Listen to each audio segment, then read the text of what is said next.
아멘, 할렐루야. 네, 요즘 너무 덥죠? 그렇죠? 그래도 여러분 살아있는 거 보니까 감사합니다. 또 한 주간도 무더위 속에서도 잘 버티고 생존하시기를 간절히 축원합니다. 네. 요즘 본교회에서는 예배에 대한 설교들을 계속 좀 하고 있습니다. 예배가 우리 가운데 아주 중요하죠. 그래서 그 예배에 여러 가지의 말씀들을 하고 있는데 그 가운데서 지난주에서부터는 예배에서 가장 중요한 것이 있는데 그것은 하나님의 임재를 경험하는 거죠. 그러니까 우리 기독교는 우리가 성경 공부를 많이 합니다만은 이 관념적인 거나 아니면 어떤 그 생각 속에서 또 누가 안 잠궈도 돼 그거 안 잠궈도 돼. 어떤 누가 막 보리수 밑에서 각을 해가지고 어떤 이런 체계를 만들어가지고 그것을 우리들에게 알려주는 그런 것이 아니죠. 우주 만물을 지으셔서 창조하셔서 그 창조의 역사 속에서 계속해서 지금 하나의 역사가 흘러가고 있는 것이죠. 그 역사의 체험. 그분은 지금도 운행하고 계시고 그분 지금도 역사하고 계신다. 마지막까지. 그것이 우리의 고백이고 하나님이 그렇게 역사하시는 것입니다. 그렇기 때문에 우리의 신앙은 그냥 공부하는 것으로 끝나는 게 아니고 관념과 생각 속에서 머무는 것이 아니고 실제로 그분이 역사하신다고 한다면 정말 그분을 경험할 수 있는, 체험하는, 특별히 예배는 아주 중요합니다. 예배가 그분을 경험하는, 그분을 위한 시간들이기 때문에 예배를 통해서 우리는 그분을 체험하는, 그분의 임재가 느껴져가는 그런 것을 우리가 경험해 나가야 이 예배 시간에 살아있는 예배를 드릴 수가 있고 또 졸지 않아요. 예배 시간에. 그리고 그분과 함께 이 예배 시간이 이제 드려지게 되는 축복을 누리게 될 줄 믿습니다. 그래서 계속해서 이 예배에 이제 지난 시간부터는 임재함에 대한 말씀들을 요즘 계속하고 있는데 오늘 설교를 두 번째를 이제 여러분께 나누려고 그래요.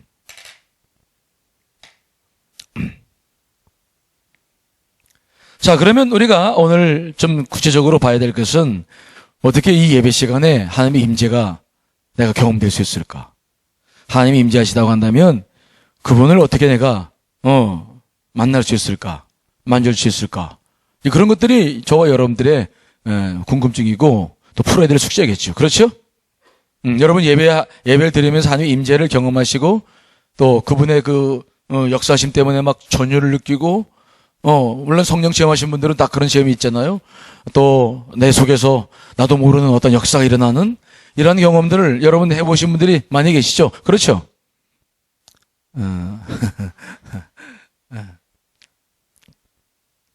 갑자기 막연하네, 그때.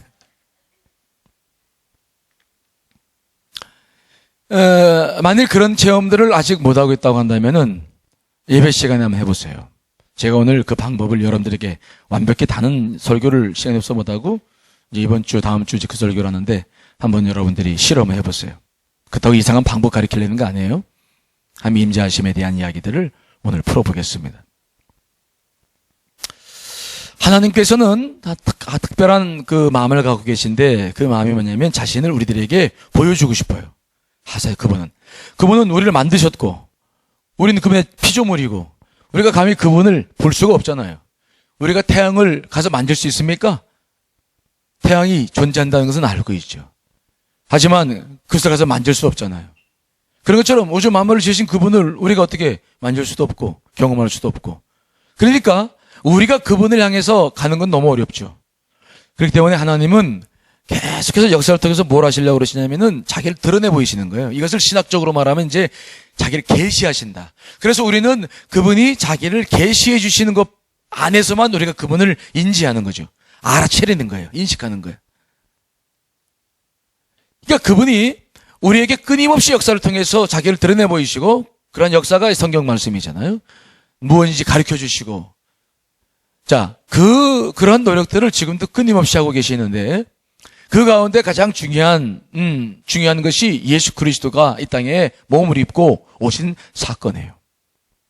우리는 성부, 성자, 성령님께서 삼위일체라 그분이 같으시다라는 건 알고는 있지만은 구약의 하나님하고 신약의 하나님하고 조금 이 느낌상 좀 차이가 있다 그런 개념을 여러분 스스로들이 가질 수가 있어요. 구약의 하나님은 굉장히 무섭잖아요, 그렇죠? 그냥 막 그런 하나님이 지금도 계시다고 한다면 우리가 과연 예배드릴 수 있을까? 여기 하여튼 근데 신약의 하나님 예수님은 너무 사랑이 많으셔서 구약의 하나님이 이놈 그러시면은 예수님께서 가셔서 하나님께 가셔서 하나님 너무 그러지 마세요. 저를 생각하시라도 좀 어떻게 사랑해 주세요. 마치 그런 것처럼 구약의 하나님과 신약의 예수 그리스도가 조금 느낌이 우리에겐 분명히 달라요. 그래서 두 분이 좀 다른 거 아닌가 그렇게 우리가 생각해 볼 수가 있는데 여러분 어때요? 구약의 하나님과 신약의 예수님이 같아요? 틀려요? 같아요? 같아요? 틀려요? 우리는 뭔가 느낌상으로는 경험하는 건 느낌상으로는 그렇게 틀리다고 할 수 있겠지만은 그러나 그렇지 않아요. 그건 오해예요. 같은 분이죠. 하나님이 예수님이시고 예수님이 하나님이시죠. 근데 예수님의 존재는 그런 뭐냐? 그것은 하나님이 자기를 우리들에게 보여주기 위해서 육신을 입고 이 땅에 오시는 거예요. 그래서 우리는 예수님을 통해서 하나님을 알 수 있는데 그분을 만질 수 있고 경험할 수 있고 느낄 수 있고 그분과 교제할 수 있게 된 것이죠. 즉 하나님이라는 너무 거대한 존재가 우리에게 자신을 드러내 보여주기 위해서 스스로 자기를 제한시켜서 육체로 입으시고 그리고 이 땅에 내려오셔서 그리고 삶을 살아보신 거죠. 그래서 우리는 그 하나님을 알 수 없는데 육체의 예수 그리스도 통해서 그 하나님을 알아가는 거예요. 그러니까 하나님께서 자기를 계시하신 사건 가운데 가장 중요한 사건은 예수 그리스도를 통해서 자기를 드러내 보여준 사건이 우리가 생각할 때 가장 중요하고 아주 굉장히 고마운 사건이죠. 그래서 예수님께서도 그런 말씀하셨어요. 빌립이 내가 아버지 집을 향해 간다. 내가 거처를 마련하면 다시 오겠다. 그러니까 빌립이 뭐라고 말했냐면은 저 예수님 하나님 좀 보여주세요. 하나님 그랬거든. 그랬더니 주님께서 뭐라고 말씀했습니까? 자, 요한복음 14장 9절 말씀 있습니다. 시작. 예수께서 이르시되 빌립아 내가 이렇게 오래 너희와 함께 있으되 내가 나를 알지 못하느냐? 나를 본 자는 아버지를 보았거늘 어찌하여 아버지를 보이려 하느냐? 내가 하나님인데 너희가 그 수년 동안 나를 경험해 놓고 왜 또 아버지를 보여달라고 하느냐? 내가 하나님이다. 내가 육신을 입고 온 하나님이다. 나를 보면 하나님을 알 수 있다. 그분을 경험할 수 있다라고 예수님께서 말씀하신 거죠. 구약에 등장하신 하나님은 정말 감히 사람들이 볼 수 없었습니다. 모세도 지나가는 하나님의 등 뒤만 봤어요. 다 두렵고 떨리고 그래서 의뢰와 번개와 구름 기둥으로 나타나셨던 그분이기 때문에 감히 우리가 접근할 수 없었어요. 그러나 신약시대에 하나님은 자신의 영광과 위엄을 스스로 버리고 작고 초라한 모습으로 가난한 한 가정에 태어나셨죠. 그래서 그분은 그렇게 출발하셔서 우리와 아주 쉽게 친근하게 우리가 그분을 보고 만질 수 있고 느낄 수 있도록 그분이 그렇게 인생을 시작했던 것을 우리가 보는 거죠. 그분은 우리의 죄를 씻으셨습니다. 우리를 구원해 주셨습니다. 우리를 친구라 말씀해 주셨습니다. 우리랑 교제할 수 있는 인간의 몸을 입고 이 땅에 오신 것 정말 놀라운 사랑이 아닐 수가 없습니다. 자, 그렇다고 한다면 우리가 하나님을 알기 위해서 우리가 그를 경험하려면 그를 알아야 되는데 그러면 예수님을 잘 봐야 돼요. 육신의 예수님을 여러분들이 잘 경험해야 하나님을 알 수가 있고 그분 임재 안에 들어갈 수가 있어요. 그러면 성경에 나타난 예수님은 어떤 분일까? 어떤 분일까요? 우리가 가장 먼저 기억해야 될 것은 예수님이나 하나님이나 성령님을 기억할 때 그분은 인격체를 가지신 분이다는 것을 기억하셔야 돼요. 저를 볼까요? 아직 졸을 시간이 아니니까 저를 보세요. 예수님의 임재를 우리가 경험해 들어갈 때 중요한 것은 그분의 인격을 갖고 계신 분이다. 우리가 동일한 인격체라는 것을 기억해야 돼요. 우리가 자칫 잘못하면 하나님과 예수님을 뭐로 기억하냐면 어떤 파워, 힘, 어떤 권위. 그래서 내가 문제가 있을 때 그분께 기도하면 그분께서 문제를 해결해 주는 어떤 대상으로서의 어떤 그 수단으로서의 그분을 이해하기가 너무 쉬운데 그렇게 알기 시작하면 그분을 경험 못해요. 기도를 통해서 그분의 응답을 받는 것도 그분과 기도를 통해서 교제하기 때문에, 관계가 있기 때문에 그분께서 내 문제를 해결해 주시는 줄 믿습니다. 철저하게 인격체예요. 여러분들이 그분을 경험하시려면 철저하게 그분이 인격을 갖고 계신 분이라는 것을, 이걸 먼저 받아들이고 그 인격이라는 것을 통해서 그분과 교통할 수 있음을 여러분들이 알아야 돼요. 여러분, 하나님께서는 우주 만물을 지으시되 우리 인간만큼은 자신의 형상대로 만드셨어요. 그리고 그 위에다가 생기를 영혼을 부어놓으셨죠. 그래서 우리가 영혼이 있는데, 영도 있고 혼도 있는데, 그 혼 인격이라고 하는 것은 그래서 우리 안에 있는 거예요. 인격이 뭡니까? 지성과 그 다음에 감성과 의지죠. 우리는 그 지성을 가지고 하나님 말씀을 지금도 깨닫고 있고, 감성을 가지고 느끼고 있고, 그 다음에 의지를 가지고 어떤 결단을 해나갈 수 있는 그런 것들이 우리 안에 있어서 우리 인격적인 교제라고 서로 살아갑니다. 그런데 이런 인격이라고 하는 것이 우리는 부족하다 할지라도 그분으로부터 왔기 때문에, 예수 그리스도 하나님 그분으로 왔기 때문에 그분은 우리보다 철저하게 완전한 인격체라는 사실을 믿으시기를 간절히 축원합니다. 우리가 가지고 있는 인격이 그분에게서 왔다는 거지. 그러니까 그분의 인격은 우리보다 훨씬 더 완벽하고, 그분은 온전하고, 그분의 인품은 우리가 하나도 흠을 잡을 수가 없을 만큼 완벽한 인격체라는 사실을 여러분들이 기억하셔야 돼요. 하나님과의 교제 속에서 임재 속에 들어가기 위해서는 그 하나님의 인격성, 예수 그리스도가 인격체라는 사실, 그것들을 여러분들이 깊이 이해하셔야 돼요. 우리가 남자친구 사귈 때, 그렇지, 혜진아. 아니, 혜진이. 응? 혜은이 맞아. 목사님이 이 머리가 이게 다들 아는데, 빛나도 알지. 근데도 빛순이냐, 빛나냐, 이렇게 끝이 좀 애매해. 미안해.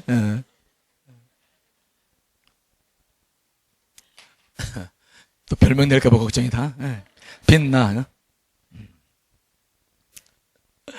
우리가 남자친구 사귈 때 그래도 무엇을 가지고 교제를 해요? 물론 겉에 드러난 어떤 카리스마 이런 거 좋아하고, 남자의 그 남성미, 짐승미 그런 것들을 그런 것들을 좋아하는 친구들도 물론 있겠지. 맞는 말이야? 짐승미라는 게 있는 거냐? 하여튼 근데 사실은 깊은 교제를 이루어지는 것은 그런 겉의 매력보다는 인품 때문에 생기는 거예요. 서로 얘기해보니까 통하는 게 있는 거야. 그리고 서로 관심 방향이 같고, 나를 이해해주고 품어주고 대화를 같이 할 수 있는 그 인격이 있기 때문에 우리가 서로 정말 태어난 것도 공부한 것도 생활 환경도 다른데 만나서 교제가 이루어져 가고, 서로 떨어져 있어도 서로 느끼고, 그렇죠? 물론 문자하고 카톡하고 여러 가지 하겠지만은 그래도 느껴져요. 가슴 뭉클뭉클한 경험들이 이제 그 교제 속에서 이루어지는 거죠. 서로 인격이 있기 때문에 그래요. 그러니까 우리가 하나님과 예수 그리스도와의 만남, 그분이 임재하심으로 들어가기 위해서도 우리가 뭘 철저하게 기억해야 되냐면, 그분이 신이고 하나님이시지만 그분은 어떤 힘을 가지고 있고 권세를 가지고 있고 자기 힘으로 우리를 마음껏 요리하고 자기 뜻대로 우리를 이용하고 어떠한 그러한 독재적인 존재라는 사실을 그렇게 이해해서는 안 된다는 거예요.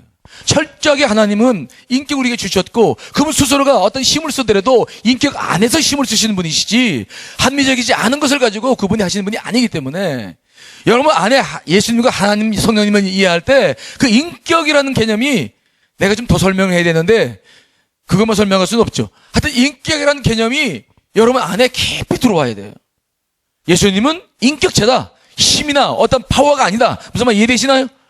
내 문제만 해결해주는, 나와 너무 거리가 먼 이분이 아니라, 그분도 나와 동일한 것을 느끼고 동일한 것을 기뻐하시고 동일한 인격체이기 때문에 그 인격을 가지고 내가 그분과 함께 교제를 할 수 있다는 사실들을 여러분들이 충분히 이해를 해야 된단 말이에요. 자, 성경에 나타난 그분은 어떤 분일까 좀 볼까요? 예수님께서 외로움이 있었을까요? 없었을까요? 예수님. 아유, 목사님, 하나님인데 무슨 외롭기는, 뭐가 외로울까요? 아니에요. 그분이 정말 우리의 도우심이 필요하고 우리의 위로가 필요했을까요? 필요해요. 필요했었죠. 요한복음 6장에 나가보면 예수님께서 오병이의 기적을 일으키셨어요. 그 다음날 보니까 막 수많은 사람이 또 몰려들었어요.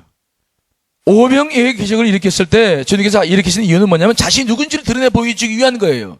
메시아성을 모세처럼, 모세가 광야에서 만나 매출에 먹인 것처럼 500리의 기적은 바로 그런 맥락에서 예수님이 자기를 드러내기 위해서 하신 것이 500리의 기적이죠.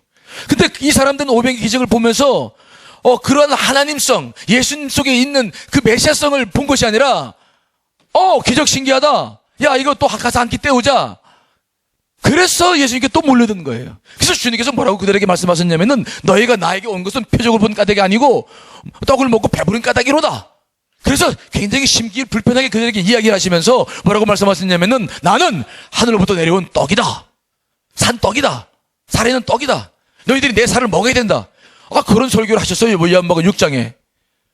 그랬더니 그 사람들이 예수님의 설교를 알아들었을까요? 못 알았을까요? 야, 어떻게 저 사람은 자기 살에는 살을 우리에게 주겠다는 거야? 우리가 그 살을 어떻게 먹으라는 거야? 그들은 이해하지 못했어요. 그래서 성경 말씀 보시면 그들이 다 떠났어요. 예수님은 12제자만 있던 것이 아니라 70명 제자도 있었고 120문도도 있었어요. 그런데 예수님께 몰려봤던 수많은 사람들 중에 12명의 제자를 빼놓고는 나머지 사람들이 다 어렵다고 머리를 흔들면서 다 떠났어요. 그때 주님의 마음이 어땠을까요? 좋았을까요? 아니에요. 굉장히 마음이 안 좋았죠. 조금 전까지만 자기를 찬양하며 몰려들었던 사람들인데 등을 돌리고 다 돌아간다. 와, 정말 엄청 힘들었죠. 그래서 그때 주님께서 12명의 제자 가운데 남아있는 제자 사람들에게 뭐라고 말씀했습니까? 요한복음 6장 67절 말씀에 이렇게 말씀하세요. 너희도 가렸느냐? 너희도 가렸느냐? 이렇게 물어봐요. 속상하신 거예요. 그래, 기적을 일으킬 때는 그렇게 수많은 사람들 모였는데 설교할 때는 다 줘라? 그래, 좋다, 이 말이야. 그래, 너희도 갈 거냐? 그래, 등 돌릴 거냐? 물어보시는 거죠.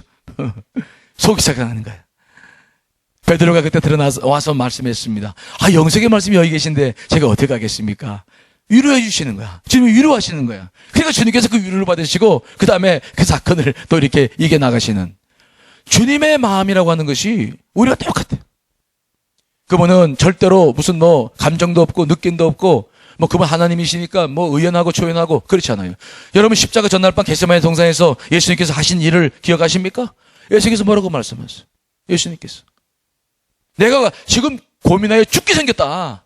그러니까 베드로, 야곱, 요한에게 같이 가서 함께 기도해달라. 그리고 사실 그 무지한 제자들 아닙니까? 그 제자들이 뭐예요? 지금 십자가도 아직 이해를 못하고 있는데 그 무지한 제자들을 데리고 가가지고 너희들 날로 해서 기도해라. 내가 올라가서 기도하겠다. 내가 고민해요 죽게 생겼다. 십자가 앞에서도 그분은 절대로 의인한 척을 하지 않았어요. 우리가 동일한 인격체이기 때문에 무서운 건 무서운 거고 두려운 건 두려운 것이고 자기의 감정을 그대로 드러내셔서 모든 사역을 하신 것을 우리가 보는 거죠. 그분의 인격, 그분은 눈물이 없는, 특별히 오늘도 우리가 말씀 보고 있는데 그분의 그 인격체 가운데서 가장 우리가 쉽게 그분을 경험할 수 있는 이 대목이 뭐냐면 눈물을 흘리셨다. 그분이. 오늘 본문의 말씀이죠. 요한복음 11장 33절로 35절 읽어보겠습니다. 시작.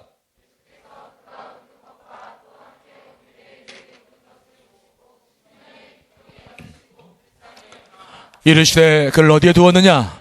이르되 주여 와서 보옵소서 하니 예수께서 눈물을 흘리셨다. 눈물을 흘리셨다는 거예요. 제가 이 대목에서 큰 은혜를 받을 적이 있었어요. 미국에서 공부할 때 돈이 없어가지고 힘들고 어려울 때가 있었어요. 학교 채플 안에 들어가서 막 방법이 없어가지고 기도하고 주님 막 눈물 흘리고 그러고 있는데 그때 주님께서 저한테 성령께서 어떤 마음을 주시냐면은 내가 너를 안다. 내가 네 눈물을 보았다. 눈물을 보았다는 거예요.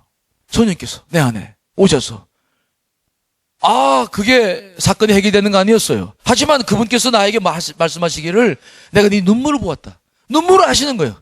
그분이 눈물을 흘리신 분이시기 때문에 내가 눈물을 흐를 때 그분이 내 눈물을 아는 거예요. 성령께서 내게 그렇게 말씀하실 때 나는 정말 그 말 한마디에 모든 걸 다 내려놨어요. 얼마나 고마웠고 감사했는지 몰라.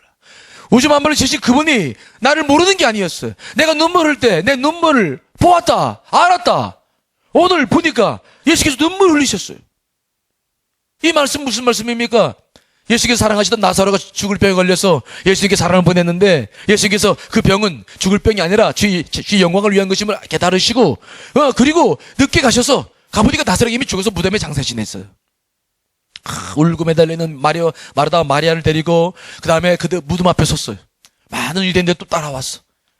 이제 곧 그를 살리실 겁니다. 나사로야 나와라! 그러면 그가 살아날 거예요.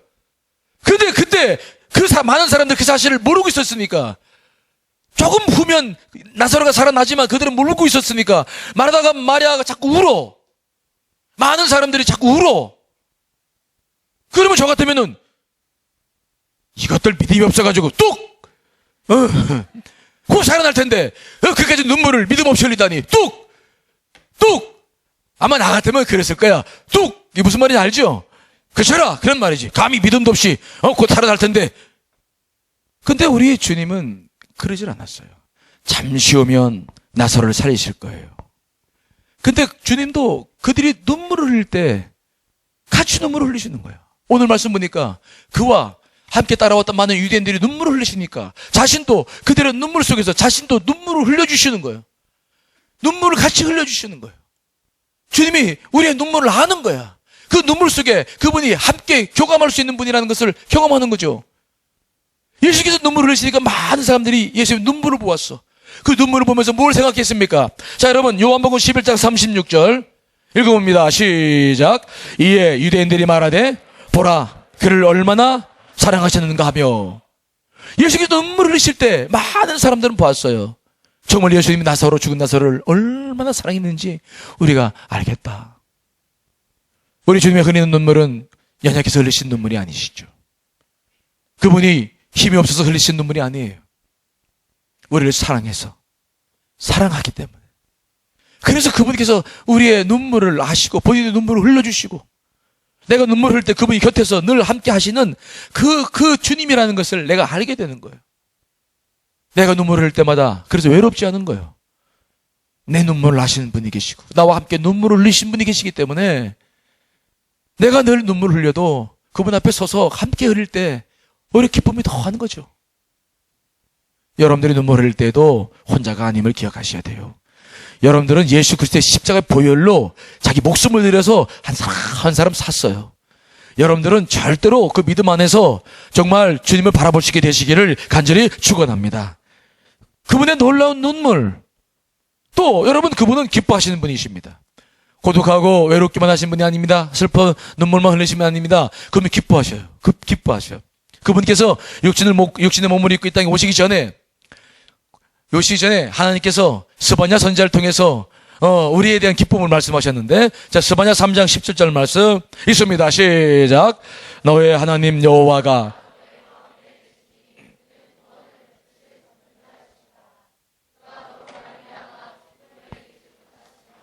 너를 잠잠히 사랑하시며 너로 말미암아 즐거이 부르며 기뻐하시리라 하리라.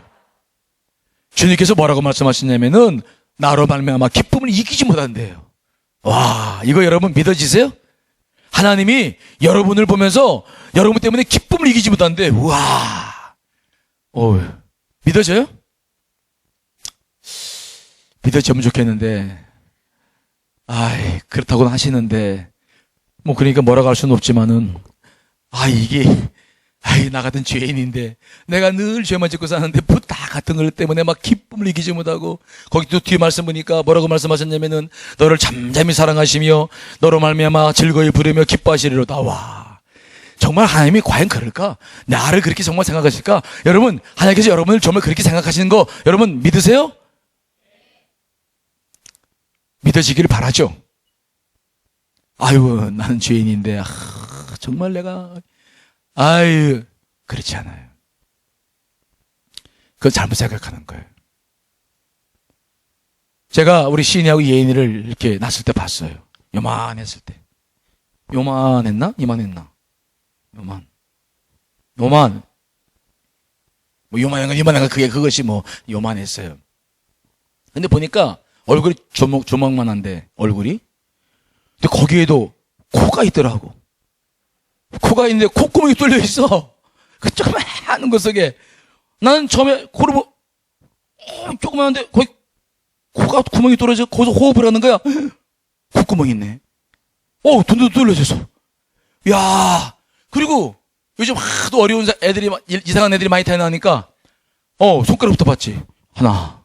조그마한 고사리 같은 손이 막 호로로 있는데 그냥 하나 있고, 두 개, 세 개, 네 개, 다섯 개 다 있구나. 발가락도 보면서 야 이거 발가락이다 이거 이거 가지고 아마 그런데 그런 게 있는데 얼마나 예쁜지. 그런데 막 졸린지 또 하품을 해. 아이고 하품하는 게 얼마나 예쁜지. 조그만 게 하품까지 슉 하고 막 여러분들이 앞으로 경험할 거야. 경험할 거야. 근데 보니까 더 좋은 것은 뭐냐면 그 얼굴에 내가 들어가 있어. 내 얼굴이 보여요. 야, 그 얼굴에 내 얼굴이 있어. 우리 집사람 자기 얼굴이 있다 그러는데 내가 보니까 아니야. 집사람 얼굴이 아니고 내 얼굴이 들어가 있어. 그래서 서로 싸우고 내 얼굴이지. 지금 봐도 내 얼굴이잖아. 그러니까 내 얼굴이 들어가 있다. 그러니까 더 예쁜 거지 뭐. 더 예쁜 거예요. 응? 하나님께서 여러분들을 그냥 보내시지 않으신 거거든요. 그분께서 하나 한 분 한 분 다 기획해 하셔서 다 만들으셔서 어머니 태 안에서 오장육부를 다 형성시키셔서 얼굴도 다 다르게 그렇게 이 땅에 한 사람 그 가족의 축복 속에서 그렇게 한 사람 이 땅에 보내신 거예요. 우리는 사람들이 많다고 내 가치를 내 마음대로 생각할 수 있을지 모르지만 하나님은 그렇지 않아요. 아무리 딸들이 많아도 내가 시인이를 똑같이 취급합니까? 아니죠. 하나님은 여러분들 한 사람이 정말 소중한 사람, 소중한 분이세요. 정말 여러분들을 사랑하세요. 죄 아니에요. 십자가의 보혈로 덮은 여러분을 보시는 거예요. 그래서 너무 여러분이 사랑하셔서 여러분들이 연약해서 때론 죄를 짓고 잘못할 수도 있지만 그렇다고 해서 여러분들을 사랑하는 것을 멈추지 않으셔요. 정말 여러분 한 사람 한 사람 늘 그분께서 그렇게 사랑하시는 분이에요. 그래서 그분은 여러분으로 하여금 기뻐하시는 분이셔요. 그것을 여러분들이 받아들이시고 믿으시기를 간절히 축원합니다. 특별히 성경에 보면 주님께서 언제 기뻐하셨냐면은 그렇게 자신이 만들었는데 그 만드는 피조물이 예수님을 알아주는 거야. 아버지라고, 나를 구원하시는 분이시라고, 메시아라고 믿어줬을 때 예수께서 너무 기뻐하셨어. 한 번은 12제자와 함께 빌립보 가이사랴 지방을 지나가시는데 예수님께서 말씀하셨죠. 얘들아, 너희들은 나를 누구라고 하느냐? 그때 베드로가 톡하니 일어나더니 뭐라고 말씀하시냐면은 주는 그리스도시요 구원자라는 메시아라는 그런 말이죠. 살아계신 하나님의 아들입니다. 정답. 띵동댕. 와, 주님께서 너무 기뻐하시고 바위나 시므나 내가 복이 있도다. 천국 열쇠를 내게 주겠다 하면서 너무 기뻐하셨던 모습들을 여러분 기억하시죠? 한 번은 백부장이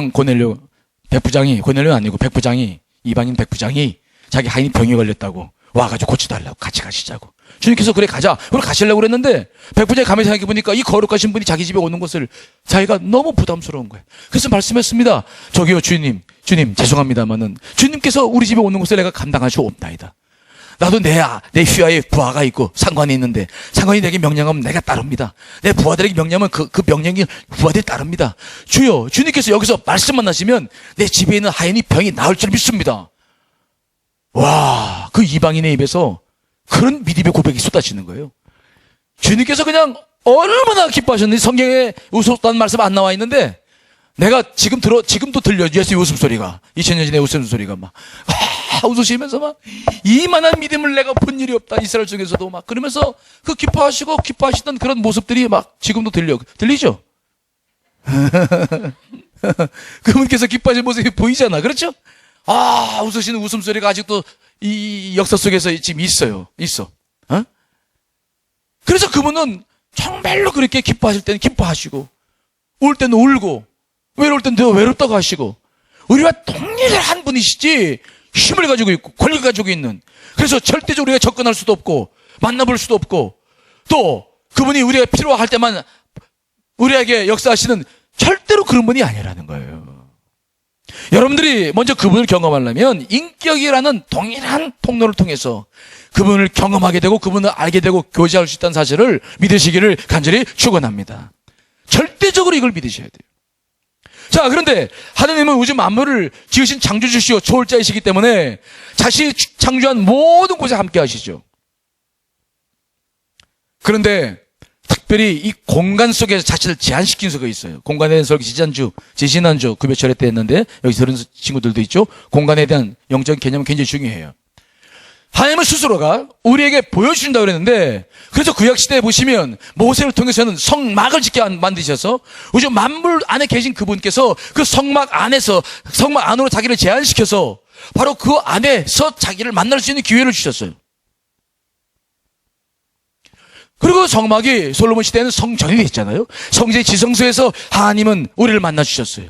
그러나 이스라엘 백성들이 하나님의 말씀 속에서 하나님을 섬기지 못하고 우상을 섬기자 이제 그 성전을 과감하게 무너뜨려 버리시고 다시 인간의 몸을 입고 이 땅에 오셔서 우리를 구원하셨고 십자가 보혈로 교회를 세우셨어요. 그래서 그분은 두 가지의 공간 안에 요즘도 우리가 머무고 계신데, 하나는 이 교회라는 이 공간, 건물로서 교회, 우리들의 모임, 이 공간은 굉장히 중요한 것입니다. 여기는 절대로 사탄이 틈을 못 타요. 세상의 많은 공간들은 사탄이 이미 공중권세를 잡고 있는 사탄들이 많이 지배를 하지만 하나님의 나라, 이 성전은 성령께서 임하시는 거룩한 공간이죠. 또 하나, 여러분 성전, 여러분 안에 있는 성전, 여러분 안에 성님이 계시잖아요. 여러분 안에 있는 그 성전 안에는 절대로 사탄이 함부로 들어오지 못하죠. 내가 문을 열지 않는 이상 절대로 그 사탄이 들어올 수가 없어요.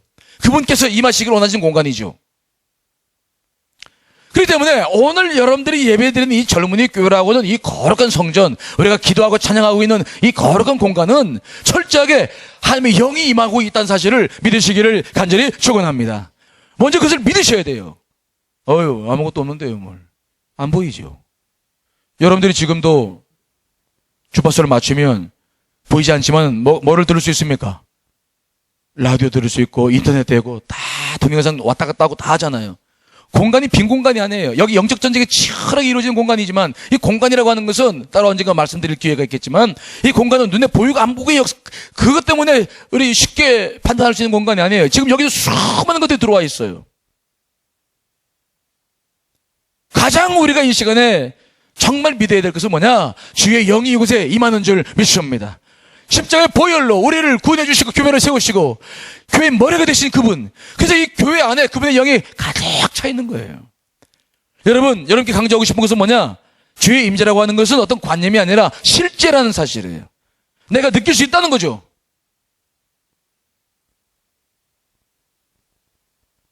우리가 주님을 앞에서도 살펴보았지만은 그분의 인격을 가지고 계시고 그분은 지금 역사하시는 분이시고, 그래서 우리가 그분을 향해서 온전히 서 있기만 하면은 우리 지금도 그분을 이렇게 만납니다. 그래서 이 설교에 대한 것은 다음 시간에 이제 본교에서 하겠고요.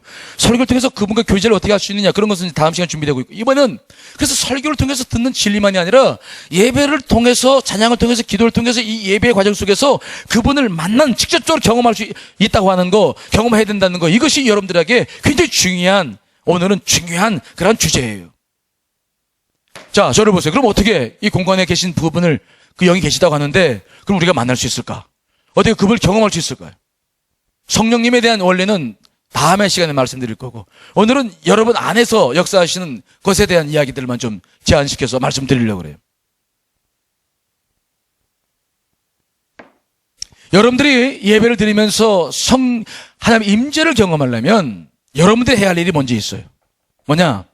따라합시다. 눈을 뜨고. 아직 잠잘 시간이 아니야.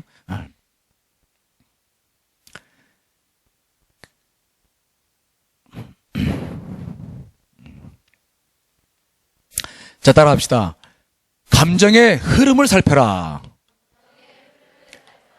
교회 와서 예배를 드릴 때에 하나님의 임재를 경험하고 싶은 사람들은 성령께서 하신 일이 계신데 그건 다음 시간에 얘기하고, 내가 해야 할 일이 먼저 있는데 먼저 감정의 흐름을 살펴야 된다는 거예요. 감정의 흐름을 살펴라. 이게 무슨 말입니까? 감정은 물과 같아요. 가둬지면 흘러가지 않아. 흘러가야 생명력이 있는 거예요. 여러분, 누군가 싸워서 서로 막 기분 나쁘면 그 친구 만나면 감정이 흘러가요? 아니면 감정이 굳어져 있어요? 흘러가요? 그 친구들을 보고 싶고 가서 만지고 싶고 안아주고 싶고 그렇습니까? 아니에요. 저 멀리서 그 친구 뒤통수만 봐도, 아이고, 잘났다, 씨. 그리고는 거기 획 틀리고, 보고 싶지 않아. 그 친구만 보면, 감정이 확 굳어져 버려. 분노가 올라오고, 부정적인 감정이 올라오지, 절대로 감정이 흐르지 않아. 우리가 예배를 드리러 왔는데, 여러분들이 세상 속에서 그동안 6일 동안 삶을 살아와요. 그때 많은 걸 경험하기 때문에, 내가 주 앞에 왔는데, 내가 영적인 것을 잘 모른다 할지라도 먼저 육적으로 감정을 보면은 내가 어떤 상태인지를 알아. 지금 여러분들이 예배를 드리고 있는데 여러분들이 안에 기쁨과 평안이 있습니까? 만약 그렇다면 그분들은 오늘 주님의 임재를 충분히 경험할 수 있는 조건이 준비돼요. 물론 성령 역사가 있어야 되겠습니다만은 충분합니다. 그런데 내가 오늘 지금 예배를 드리고 있는데 마음이 움직임이 없어. 지금 복잡한 풀리지 않는 것들, 감정들, 때는 무엇인지 모르는데 이것들이 내 안에 있어서 이 감정이 흐르질 않아. 찬양을 해도 다른 사람들은 막 손 들고 하는데 앉아가지고 그냥 서서 찬양하는데도 그냥 입만 빨리 끝내라. 어떤 친구들은 핸드폰 문자 보내고 있고 전혀 영이 움직이질 않아요. 기도를 해도 그냥 가만히 있어. 설교를 들어도 반영하고 싶지 않아요. 감정이 묶여 있는 거예요. 묶여 있는 거예요. 그런 경우에는 절대적으로 여러분들이 주님을 경험할 수 없어요. 여러분, 왜 그렇게 묶여 있을까요? 여기에서 여러분들이 해야 할 일이 있어요. 자, 저를 보세요. 여러분들이 감정이 묶여져 버리는 이유가 하나님과의 교제 속에서 기도 응답이 없거나 주님께서 내 고난 속에서 역사하지 않으셨던 그런 것 때문에 생겨났던 오해. 지난주 금요 설교 때 오해에 대한 설교를 했는데 그러한 것에 대한 문제들도 있어요. 또 인간관계 속에서 오는 많은 아픔들도 있어요. 그런데 대표적인 것은 두 가지예요. 내가 예배를 드리러 왔는데 마음이 풀어지지 않을 때 두 가지를 보셔야 돼요. 첫째는 여러분들 안에 올라오는 부정적인 감정 가운데 첫째는 과거로부터 와지는 거예요. 이미 끝난 문제야.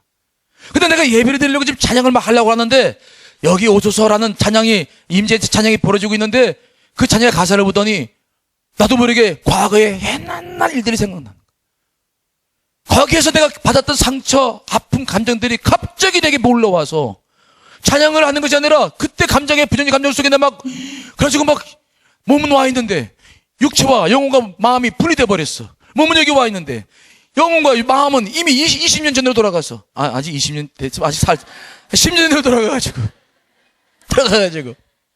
거기서 있었던 일들을 막 자기 혼자 막 싸우는 거야. 여러분 기도하려고 생각해 보세요. 사탄이 그냥 두질 않아. 주 앞에 서려고 그러면 사탄은 계속 끊임없이 과거에 이미 지나갔던 이야기들 그것들이 다 생각나면 감정들이 올라오고 정말 걷잡을 수 없이 그것들 속에서 여러분들이 한참 영적 전쟁을 해서 이걸 이겨내야 이 예배 속에 들어올 수가 있는 거예요. 또 하나는 아직 와지지 않은 미래예요. 미래는 두려움이에요. 내가 정말 결혼할 수 있을까? 애 키우려면 돈이 그렇게 많이 든다는데 내가 결혼해가지고 전세돈 마련하려니까 1억 가지고도 전세도 못 받는다는데 와 이거 큰일 났다. 과연 내가 어떤 놈을 만날까? 정말 만나서 결혼을 제대로 할 수 있을까? 미래에 대한 걱정들이 갑자기 몰려오는 거야. 지금 내가 행복하고 주 앞에 예배드리려고 왔는데 갑자기 미래에 대한 두려움이 엄습해 오니까 내 육체와 영혼은 완전 분리돼 버려. 내 몸은 여기 와 있어요. 근데 영혼과 마음이 분리돼 가지고 이미 그것은 다시 미래에 대한 걱정으로 확 와서 몸은 여기 와 있는데 찬양 그냥 떠벅떠벅 하는데 전혀 영혼이 없는. 여러분 주님의 임재를 경험하시려면 육체와 몸과 마음이 하나가 되어야 될 줄 믿습니다. 하나가 되지 못하면 절대로 그분을 경험하지 못하는 거예요. 우리가 밥을 먹어 집에서 나도 가끔 밥을 먹는데 교회가 뭐 여러 가지 일들이 많잖아요. 밥을 먹다가 보면 문제가 심각하면 목사님도 앞에 차려놓고 지금 집사람이 앉아있고 신이 앉아있어도 그냥 밥만 먹어 그냥 밥만 거의 푹 속이고. 근데 나는 몸은 지금 밥을 먹고 있는데 생각은 어디로 가 있어요? 고민에 가 있어.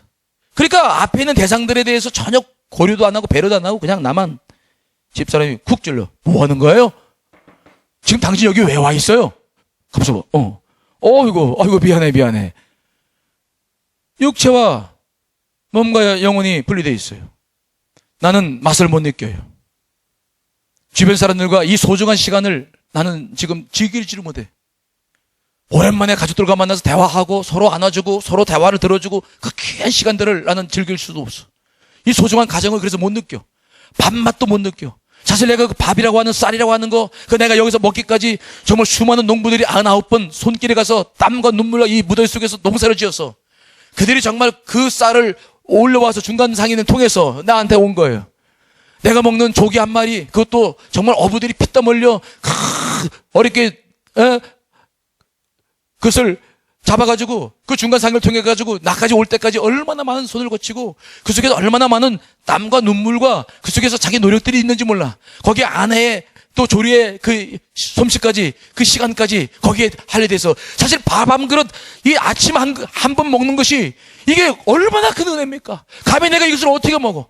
수많은 사람들의 고생과 그 속에 담겨있는 그 눈물, 그 속에 담겨있는 애환들, 사실 그 밥 하나 먹는 것도 사실은 얼마나 거룩한 일입니까? 얼마나 감사한 일입니까? 얼마나 정말 고마워야 될 일입니까? 그런데 내 영혼과 육체가 분리돼서 내가 그 시간을 얼마나 귀한 것인지도 모르고 맛도 모르고 그 귀한 사람들도 잊어버리고 나만 내 목적, 내 생각, 내가 해야 될 일들에 대해서만 사로잡혀가지고 그 시간을 쓴다면은 얼마나 어리석은 삶을 사는 거냐?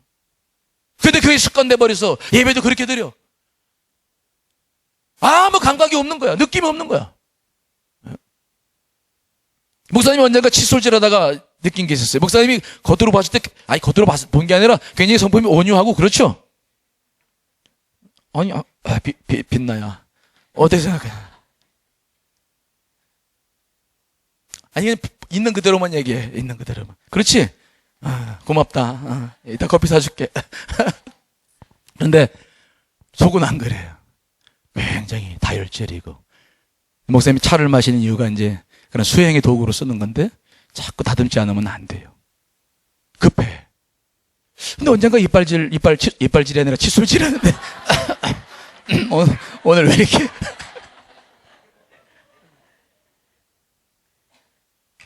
칫솔질 하는데 급한 거야. 그리고 그냥 가는 거야. 내가 나를 봤어요. 아니, 내가 지금 왜 이걸 닦고 있냐. 이건 이빨이 얼마나 중요합니까? 그렇죠? 여러분, 젊어서 모르지만은 목사님이 나이 들어 보니까 이빨처럼 중요한 게 없어. 이제 어머님 이렇게 보내고 나니까 연세 됐을 때 이빨이 좋으신 분들은 오랫동안 살아요. 건강해. 음식 먹을 수 있잖아. 근데 이빨이 없으신 분들은 음식을 잘 못 먹으니까 일찍 소천하시는 하나님 불러가시더라고. 이빨이 얼마나 있어서 얼마나 귀한지 몰라요. 그럼 이빨을 닦는 시간이면 하나님 이빨 주셔서 감사합니다. 이빨아 참 고맙다. 네가 있어서 내가 산다. 그러면서 그를 이빨을 사랑해주고 꼼꼼히 닦아서 건강을 유지해주고 그래 충치도 없고 오랜 시간이 흘러가도 이게 이빨이 내 거니까 그렇죠. 나랑 오랜 동안 이게 사는 거 아니야. 그러니까 그 시간이 얼마나 소중한 시간이에요. 그렇죠? 그런데 그때 내 영혼이 없어졌어. 급해. 앞에 있어. 일에 바빠. 그리고 왜 이거 하는 거야? 하지 말든지.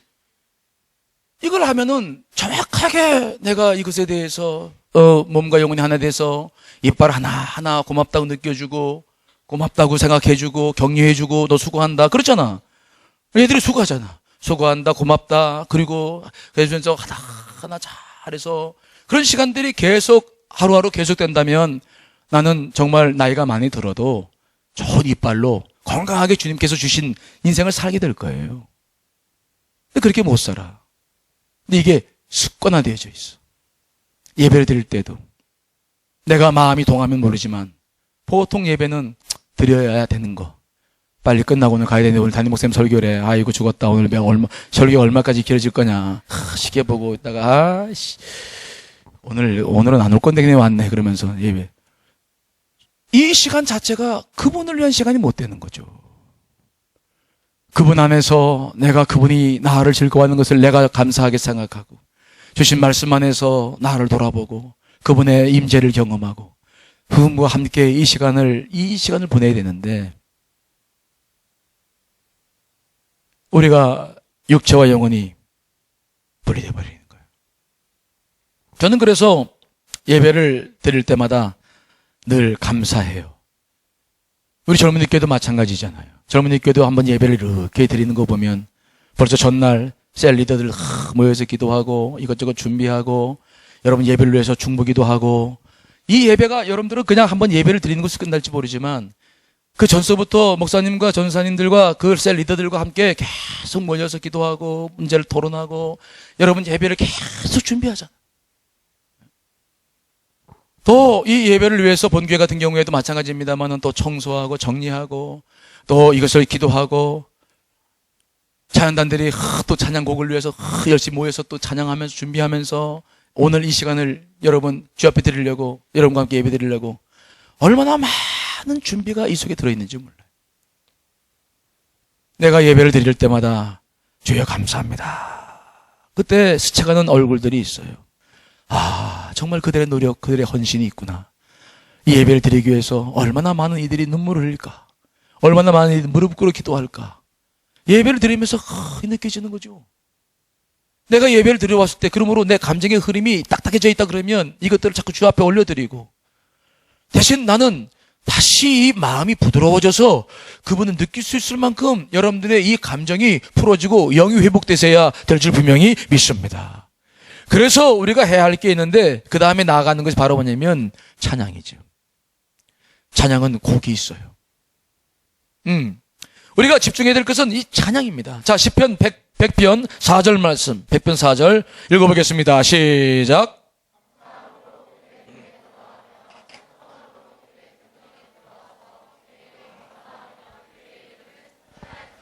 감사함으로 그의 문에 들어가라. 여러분들의 묶인 감정들을 풀어서 감사로 예배의 문을 여시기를 간절히 축원합니다. 감사로 문을 여는 거야. 열어갔다고 한다면 그 다음에 찬양으로, 그 궁중에 찬양은 예배예요. 그 자체가 예배야. 그분과 함께하는 시간들이죠. 찬양은. 그러므로 찬양으로 그 예배 안으로 쑥 들어가서 그분과 함께 그분을 올려드리는 거예요. 그래서 찬양을 제대로 하면은 걱정, 근심 싹 물러갑니다. 머리가 맑아지고 눈이 밝아지고 이제 미움과 두려움과 근심의 영들이 다 떠나가고 몸이 가벼워지고 심령이 가벼워지면서 정말 그분과 함께 하는 시간들을 느낄 수 있는 시간들이 찬양 시간이죠. 이미 젊은이 교회는 그런 찬양을 많이 하고 있는 것을 제가 알아요. 그러므로 이 찬양을 할 때마다 우리가 이 영혼과 육체가 이게 하나가 될 수 있는 시간들이거든. 근데 이 찬양 시간마저도 내가 힘들고 어려울 때는 움직이지가 않아. 귀찮고 힘들고 선곡한 찬양들이 마음에 안 들고, 에이 찬양을 왜 저런 걸 자꾸 선택하냐. 그리고 그때마다 여러분들이 다시 한번 마음을 자꾸 육체와 영혼을 분리시키지 말고 이게 그 찬양의 시간에 하나가 돼서 정말 찬양 가사 하나하나에 내가 집중하면서 내 부족한 점들을 주 앞에 고백하고 결단하고 가사 속에서 역사하시는 그 하나님을 바라보면서 그리고 그분께 온전히 내 영혼을 담아서 찬양 올려드릴 때 그때 우리는 하나님의 임재를 얼마나 많이 경험합니까? 특별히 찬양단들이 여기 앞에 있고 또 우리 소희가 앞에서 인도하지만 그냥 인도하는 찬양들이 아니잖아요. 기도하고 눈물로 또 기도하고 또 보고 또 보고 그러면서 준비된 그 찬양들을 할 때마다 우리 같은 마음을 품고 같이 찬양을 할 때 우리 하나님께서 큰 영광을 받으시게 될 줄 믿습니다. 물론 사람들 중에는, 여러분 중에는 음을 다스리는 분들이 있잖아요. 그렇죠?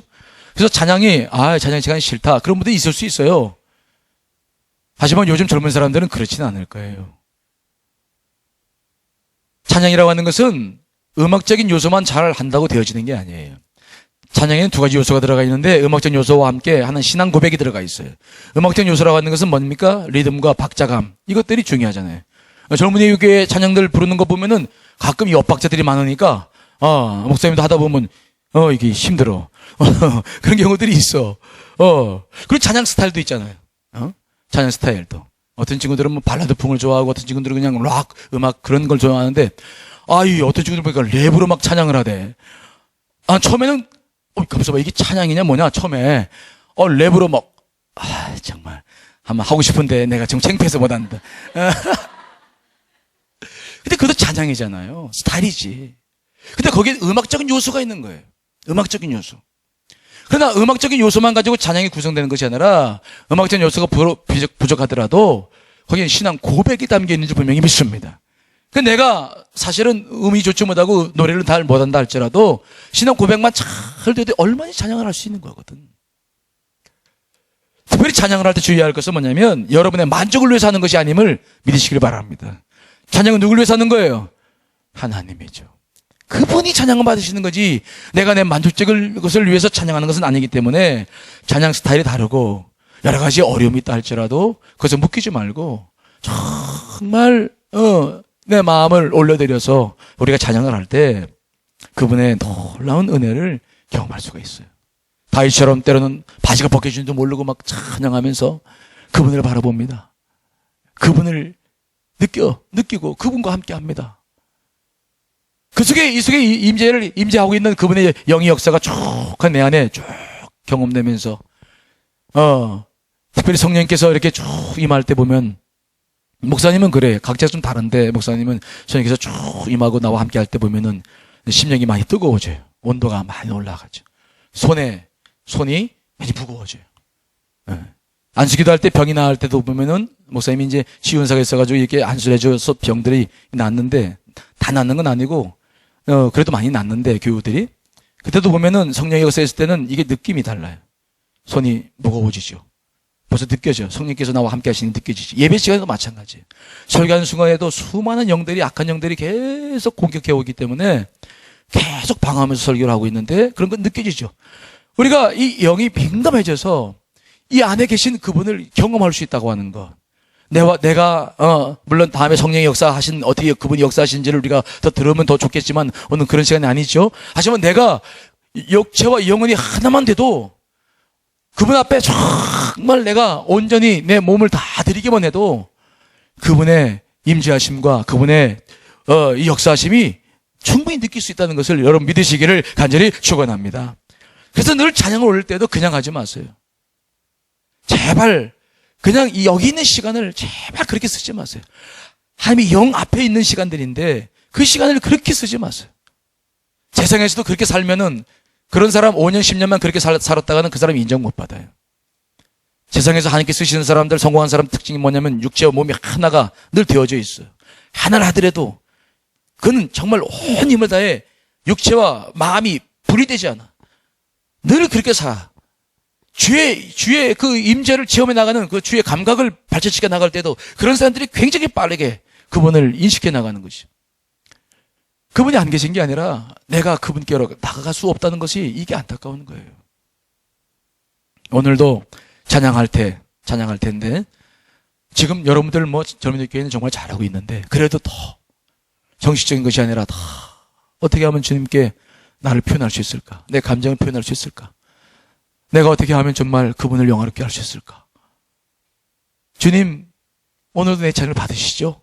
주님, 내 찬양을 드시고 기뻐하실 거죠? 주님, 나와 함께 해주신 것 감사합니다. 내가 이렇게 예배할 수 있는 것도 너무 감사합니다. 우리가 늘 감사함으로 그 찬양을 올릴 때 오늘 주님께서도 영광 받아주시고 여러분에게 놀라운 은혜와 축복으로 함께 주실 줄 믿습니다. 예배 드릴 때마다 꼭 기억하세요. 하나님 임재를 체험해야 된다. 그 중심으로 여러분 모두가 함께 하시기를 간절히 축원합니다. 자, 우리 찬양 한 시간 부르시고 기도 좀 하고 싶습니다.